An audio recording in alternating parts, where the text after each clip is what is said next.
Ayan din ng Panginoon at saka si Satanas mismo na yung ano ba, yung papaniwain tayo dun sa hindi, yung, I mean, yung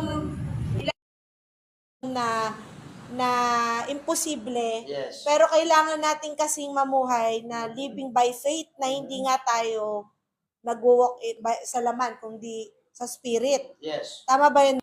Yung maraming mga situation na talagang ano, yung hihilahin kang paniwalain na tagalupa ka, ang issue, yung buhay mo sa daigdig, yung pagising mo. Yun nga, yung sabi nga ni Kadre, yung parang umiinog na lang yung buhay natin sa katawan, pagkain, tirahan, damit, na nawawalan talaga ng value yung sino ba talaga tayo?